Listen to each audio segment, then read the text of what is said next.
मैं ये चाहता हूं कि मुजरा जब हो रहा हो तो ये कितनी अनकूथ हरकत है कि आप पक्के में कापियां मार रहे हो। 4 बैंकों की पीओएस मशीनें, एक यहाँ पे पेस्ट हुई है, एक यहाँ पे, एक यहाँ पे, वो डांस करती हुई आई है, आपने अपने बैंक वाली पे टैप कर दी है। वाह सर वाह। अस्सलाम वालेकुम, मुस्बित शो में बहुत बहुत खुश आमदीद। मैं हूं असद निज़ामी, मेरे साथ हैं अली आफ्ताब। शो को प्लीज़ लाइक और शेयर करें, चैनल को जरूर सब्सक्राइब कीजिएगा। सर कैसे हैं? सर, मुस्बतनेस एवरीवेयर। सर कैमोफ्लेज मोड में आए हुए आप। सर खैरियत? सर मैंने कहा कि आपको पता है कि जंगी हालात चल रहे हैं, हाँ ये तो है। तो कभी भी मतलब कभी अंडरग्राउंड कुछ आपको छुपना पड़ सकता है इधर ही कहीं। सर खबरें, अपडेशन हो रही है कई चीज़ों की। कुछ लोगों के सॉफ्टवेयर हो रहे हैं, कुछ वाकई में सॉफ्टवेयर हो रही हैं। अभी एक निजी बैंक जो था उसने कुछ 4 को दिन बंद रखा अपने आप को, अपडेट्स हो रही हैं।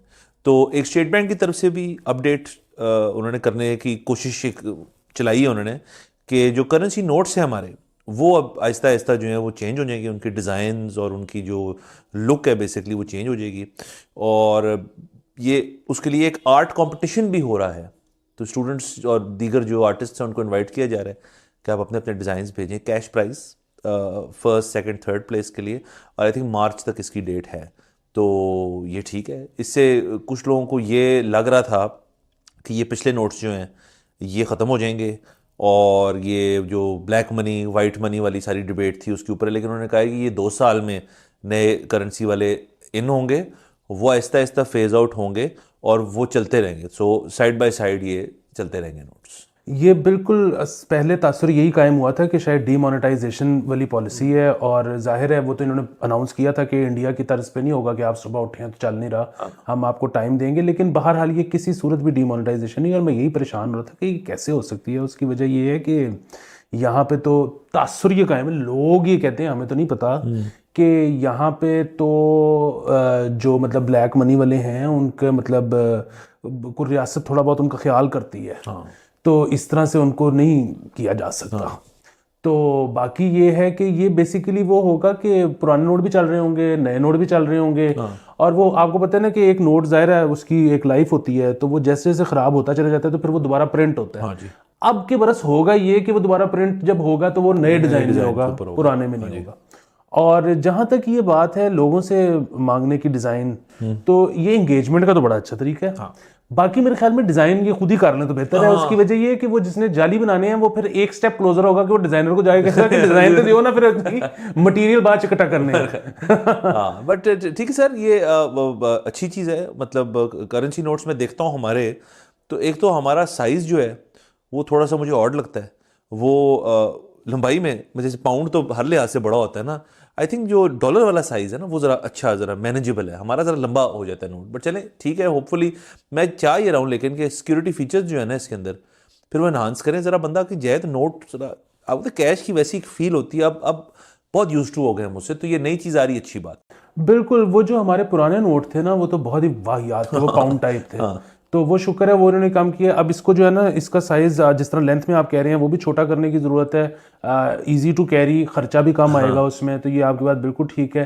तीसरी चीज़ इसमें ये है कि अब ना मतलब अगर ये जो कर ही रहे हैं तो प्लास्टिक नोट, क्योंकि कागज़ जो है ना वो हमें सूट ही नहीं करता। हमने पान पून भी खाने होते हैं। दूसरा ये कि नोट हम ना लुआब के साथ गिनते हैं, तो वो फिर उसमें ना, फिर आपने एक और चीज़ देखी होगी कि पार्टियों पे जो नोट चलते हैं प्लेटों में, फिर वो कुछ लोगों को शौक होता है कि वो ना किसी की पुश्त पे रख के आपने खींचनी है, तो वो फिर ऑयल शॉयल भी लग जाती है। कागज वाला नोट फिर बैंक लेता नहीं है। और बस वैसे भी कागज वाली चीज़ आई थिंक अनहाइजीनिक है। और जैसे आप उनको आपने प्यार से बुलाते पाउडरी बहन भाई जो है हमारे, उनके लिए भी देखे ना, प्लास्टिक जो है ज़रा ड्यूरेबिलिटी ज़्यादा है, वो ज़रा ज़्यादा देते हैं। ज़ाहिर है ये तो अगेन हमें तो नहीं पता इतना इन चीज़ों के बारे में, लेकिन हर चीज़ में जब एक न्यू चीज़ आएगी, एक न्यू कॉन्वर्सेशन पीस है। मेरे तो ख्याल में इस कौम के पास सियासत इतनी डिस्कशन हो रही है कि इसके ऊपर आराम से 1.5 महीना जो है ना हर घर में ड्राइंग रूम में बैठ के यार वो नया नोट देखा, नया नोट चेक किया, सो महीना 1.5 निकल जाएगा। डिस्ट्रैक्शन चाहिए हमें। बिल्कुल। और वो शुरू में तो आपको पता है उस किस्म की भी रंगबाजियां होंगी ना कि वो नया नोट को लेने से इनकार कर दिया है। मतलब ये जिस तरह 75 का नोट आया था यार, यकीन करें कि 2 भिखारियों ने इनकार कर दिया कि ऐ नहीं चलता। हाँ ये और देखिए जहाँ कैश चलता है ना वहाँ पे हमेशा से अगला बंदा जो कैश ले रहा है ना वो सस्पिशियस ही रहता है आपको, यार कि इसने अगर मुझे गिफ्ट पूरी दे रहा है तो उसके अंदर कोई 2-3 नकली डाल दिए होंगे। सो नए नोटों का ये है कि ज़रा थोड़ी यूज टू होना पड़ेगा। जैसे आपको याद है 5,000 का जब हुआ था तो कुछ लोग तो हंसना शुरू हो गए थे कि 5,000 का नोट, लेकिन फिर अब वो कॉमन प्रैक्टिस है और उससे वो सहूलत ही हुई लोगों की उससे 5,000 वाले से। बिल्कुल, ये पिछले 1.5 साल से बहुत बड़ी डिबेट है। बहुत सारे इकोनॉमिस्ट कह रहे हैं जी कि आप 5,000 नोट वो ख़त्म कर दें। वो एक तो ज़ाहिर है जाली बहुत है मार्केट में, दूसरा लेकिन इनका बुनियादी ये है कि जी जब किसी ने बड़ी ट्रांजैक्शन करनी है ना, को प्लॉट शलॉट लेना है, तो वो फिर बैंकिंग ट्रांसफ़र ही हो, वरना अगर आप हज़ार वाले नोट लेके जा रहे हैं तो वो हो कि जी मैं 4 सूटकेस लेके जाऊँ, मतलब मैंने 5 करोड़ रुपया देना है तो लेकिन ना मेरा यही ख्याल है कि ब्लैक मनी को रोकना जो है ना, उसके बहुत सारे तरीके हैं अगर नियत हो। नोट की डिनोमिनेशन कम करना जो है ना बड़ा इनकन्वीनियंट हो जाएगा। अब इसकी वक़्त ही कोई नहीं रहेगी। मैं तो सोच रहा हूँ 10,000 का नोट लॉन्च कर दें, ये कह रहे हैं 5,000 वाला खत्म करना है, वो नहीं बनता। और सर वो तो चले ठीक है, नहीं करनी चाहिए, मतलब लोगों को तकलीफ मजीद और किस चीज़ की देंगे। अगर तो स्टेट बैंक में हमारी अगर बात सुनी जा रही हो, शो देखा यकीनन देखा जा रहा होगा ऑब्वियसली, तो जो 5 रुपए का नोट है ना उसको वापस ले हैं इसमें, क्योंकि 5 रुपए का जो उन्होंने सिक्का दिया ना, अब वो इतनी ही पुअर क्वालिटी का, एक तो वो रंग छोड़ जाता है आपकी उंगलियों पे, दूसरा उसको आप हल्का सा बेंड करें तो वो खत्म हो जाता है। सो अगर तो 5 रुपए की नोट की बड़ी एक सीन होता था, या खत्म कर दें, या कॉइन भी खत्म कर दें, या नोट वापस लें। ये मेरी अपनी पर्सनल एक वो है। हाँ बिल्कुल। फिर मैंने ना इसमें ये भी देखा है कि लोगों ने ना इस पे वो करना शुरू किए है कि जी वो इकोनॉमी को डिजिटाइज करने की ज़रूरत है और पेनल्टी डालें उन दुकानदारों को जो कहते हैं मशीन ख़राब है, ये बेसिकली बचा रहे हैं टैक्स और फलाना ढमकाना। अच्छा, वो बिल्कुल ठीक है, डिजिटाइज करने की ज़रूरत है इकोनॉमी को, और वो मतलब करेंसी चेंज तो अगेन इस करेंसी चेंज का कोई ताल्लुक ही नहीं है किसी और चीज़ से। ये 15-20 साल बाद वैसे ही आपने डिज़ाइन चेंज करना होता है तो ये कर रहे हैं। बट मैं लोगों को ये बताता चलूँ कि ये जो POS मशीनें हैं ना, ये एक्चुअली ख़राब होती हैं। हर कोई टैक्स नहीं बचा रहा होता, और ये बड़ी कॉमन सी बात है। मैंने भी अपना कारोबार शुरू किया है ना, तो मतलब मैं आपको बता दूं कि हमने तो कोई ऑफ बुक्स वाला चक्कर इसलिए भी नहीं किया हुआ कि हम जो हैं पार्टनर्स वो सारे वहाँ पे हर वक्त मौजूद ही नहीं होते। हमने एक दफ़ा ऑफ बुक्स वाला वो कर दिया तो जो हुकूमत को फकी वो जो थूक लगेगी वो तो लगेगी, लोग हमें भी लगा जाएंगे, मैनेजर्स। तो इसलिए हमारे में वो कोई है ही नहीं, लेकिन POS मशीनें एक्चुअली खराब हो जाती हैं। इसलिए देखें ना, अगर आप किसी बड़ी दुकान पे जाएं या जहाँ पे बहुत हर वक्त की ट्रांजैक्शन है, तो वो अमूमन 2 या 3 POS मशीनें रखी होती हैं उन्होंने हर डिफरेंट बैंक्स की, तो जिसपे हर कार्ड चलता है, लेकिन वो एक डाउन है जी, दूसरी भी कर लें, दूसरी डाउन है तीसरी कर लें। और वैसे भी सर मेरे ख्याल में अभी भी इस चीज़ के अंदर मजीद एजुकेशन जो है वो जरूरी। एक तो आपने जैसे फरमाया कि कैश इज़ किंग वाली पॉलिसी जो चल रही है, लेकिन आपका अपना जो कस्टमर है उसकी कन्वीनियंस कितनी ज़्यादा है। अब बहुत ऐसी नामवर दुकानें हैं जिनका मैं यहाँ नाम नहीं लूँगा, बट वो उन्होंने कभी भी क्रेडिट कार्ड और कार्ड सिस्टम नहीं किया, वो कैश में। सो सरकार को इसका नोटिस लेना चाहिए, रेगुलेट करना चाहिए, और जो भी नई दुकान खुले उनको मैंडेटरी होना चाहिए कि ये आप अप्लाई करें POS मशीन के लिए।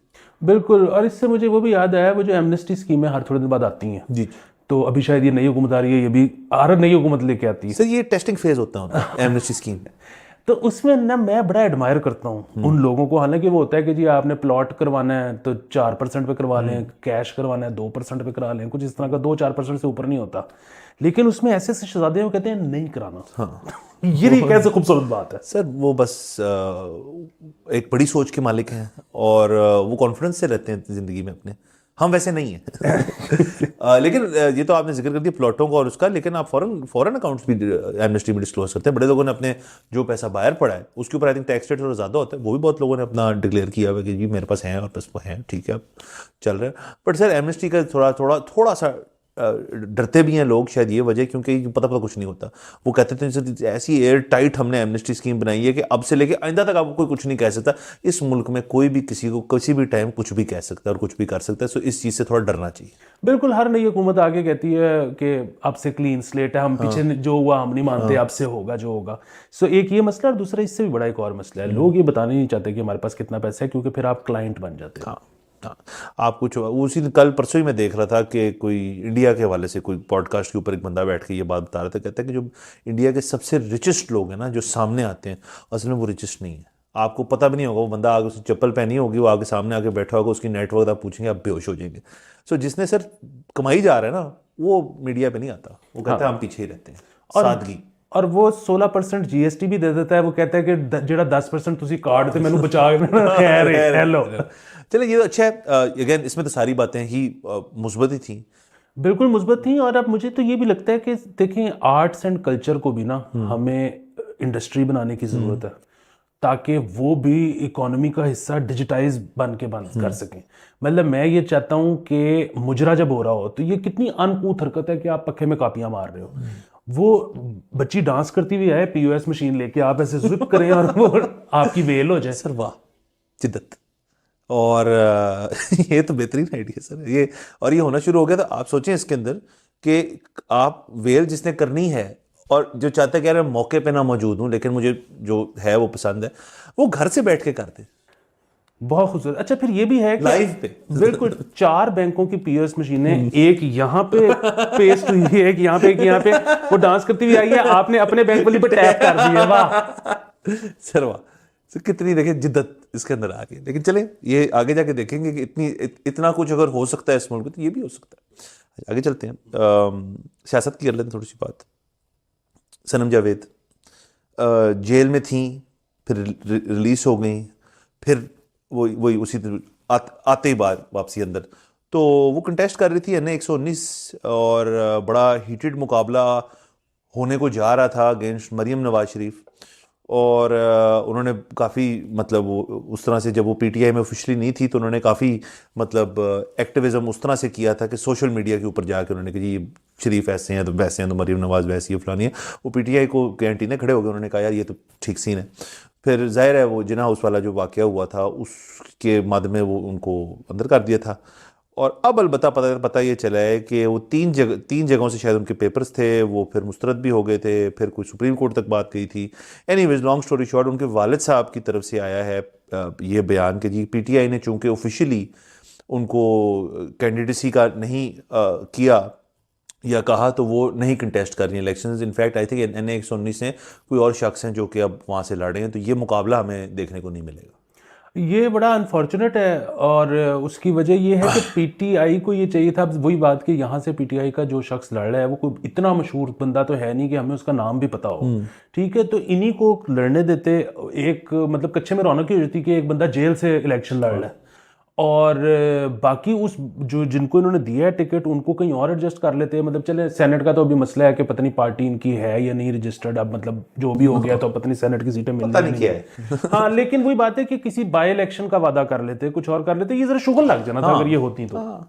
सर ये इस इलेक्शन में ना इनका सेंस ऑफ ह्यूमर ख़त्म हो चुका है और मज़ा उस तरह से नहीं आ रहा। वो देखें ना, चले हो रही हैं सियासी रैलियां हो रही हैं, कैंपेनें हो रही हैं, लेकिन अभी ये इतवार के रोज़ जब खान साहब का था कि यार कुछ निकलो, कुछ ज़रा हलचल हो, कोई मूवमेंट हो, तो नहीं उस तरह से रुकावटों का सामना करना पड़ा उनको। और उसके साथ साथ जेल का आपने जिक्र किया, तो यास्मीन राशिद साहिबा जो हैं उनका मुकाबला मियां नवाज शरीफ के साथ है और वो हल्का भी अगेन एक उस तरह से तो हल्का तो है। और लाहौर के अंदर वो मियां साहब जो हैं उनकी माना जाता है पक्की सीट है, लेकिन मेरे ख्याल में इस पर कुछ पक्का नहीं है। उन्होंने जेल के अंदर अलबत्ता ये कहा है जज साहब को उनकी पेशी के दौरान कि जी मुझे इलेक्शन के अंदर इस हल्के के हवाले से मैंने चूँकि उनको हराना है और मैं इस काबिल हूँ कि उनको मैं हरा सकती हूँ, तो मुझे रैली करने की इजाज़त दी जाए 2-3 दिन के लिए और मैं जीतूँगी। तो जज ने बड़ा अच्छा जवाब मुझे पसंद है असल में। जज साहब उन्होंने कहा जी अगर तो कानून में गुंजाइश हुई तो मैं इजाज़त दे दूँगा, जिसका मतलब है नहीं। अच्छा, अब ये कानून का तो मुझे पता नहीं है। मेरा ज़ाती तौर पे ख्याल ये है कि जो भी बंदा जिस भी केस में अंदर हो, अगर वो फ्लाइट रिस्क नहीं है तो बेल दे देनी चाहिए। बाकी अगेन कॉन्टेस्ट मज़ेदार होगा, लेकिन मतलब नून लीग ये वो हल्का है जिसमें बाय हुक और बाय क्रुक अपना पूरा बेसिकली वजन डाल देगी। उसकी वजह ये है कि वैसे तो मियाँ साहब 3 हल्कों से खड़े हुए हैं, लेकिन लाहौर से मियाँ साहब हार जाएं तो वो जो मैसेज जाता है ना, वो बहुत ही बुरा। वो जो हम कहते रहते हैं अर्बन वोट बैंक लूज करेंगे, उसकी ये मतलब तस्लीम हो जाएगी बात बाकायदा तौर पर। बिल्कुल। इसमें एक तीसरा हल्का भी जो इस वक्त बहुत टॉक ऑफ द टाउन है लाहौर का, उसको भी आप 127 को भी याद रखें, बिलावल भुट्टो ताड़र, कि उसमें लोग बिलावल अता ये कर रहे हैं। आपको सरप्राइज देना खोखर ने आज़ाद। और मेरा ये ख्याल है ज़ाती तौर पे कि बिलावल के पास एक एडवांटेज है जो कि अता के पास नहीं है, और वो एडवांटेज ये है कि वो खोखर को कहे कि भाई आप मेरे हक में दस्तबरदार हो जाओ, आपको हम आइदर बाद में सेनेट में एडजस्ट कर लेंगे या मैं ये सीट छोड़ दूंगा, आप बाय इलेक्शन लड़ लेना। सो ये अगर कर लें तो बिलावल जीत सकते हैं, अदरवाइज खोखर बहुत स्ट्रांग स्ट्रॉन्ग है। हाँ सर, अभी देखना ये बात भी, इसमें क्लैरिटी है ही नहीं कि ये इंडिपेंडेंस जो है इनका क्या होना क्या है। असल में ये इलेक्शन डे का इलेक्शन नहीं है, इलेक्शन डे के बाद का इलेक्शन है कि सारी कहानी क्या होगी। दूसरा जो आपने जेल वाली बात की ना कि बेल मिल जानी चाहिए, मेरे तो ख्याल में इसका एक और बड़ा आसान सा हल है कि अगर रैली करने दी जाए कैदियों को, तो वो हथकड़ियां समेत पुलिस की नफरी के अंदर एक पुलिस की वैन से बाहर पीस का साइन करते हुए को कैदी अगर रैली कर रहे हैं अपनी, सर इससे बेहतर क्या बात होती है। वो इमेजेस सोचिए आप। सर वो तो खैर नहीं करने देंगे क्योंकि वो तो फिर मतलब ये तो वो इमेज है कि मैं पैसे खर्च के अपनी एक ऐसी तस्वीर खिंचवाना चाहूंगा फॉर डीपी। हाँ बट चले, अब दिन करीब आ रहा है, 8 तारीख में चंद ही दिन रह गए, कुछ भी नहीं रह गया। सो अब सारी चीज़ें आपको नज़र आना शुरू हो जाएंगी। मज़ीद रैलिंग जो है मेरे ख्याल में वो कुछ दिन और चलेगी, उसके बाद उसके वैसे ही पाबंदी हो जाएगी। तो बस देखते हैं सर, इलेक्शन जो है इंटरेस्टिंग कितने को होते हैं, लेकिन अगले दिन आई थिंक 9 तारीख जो है वो बड़ी ज़रूरी है। बिल्कुल। और देखें ये सारा कुछ ही मुस्बत था, ये सियासी भी। उसकी वजह ये है कि स्क्रिप्ट इतने पुराने हो चुके हैं कि उनमें लुत्फ आना बंद हो गया हुआ है। तो ये है कि चलो ठीक है, मतलब किसी पे नाजायज सख्ती सही, कुछ थोड़ा सा नया, कुछ ये नया ही है ना सर कि कैदी भी हैं, आज़ाद भी हैं, इंतखाबी निशान भी इतने दो दर्जन इंतखाबी निशान हैं।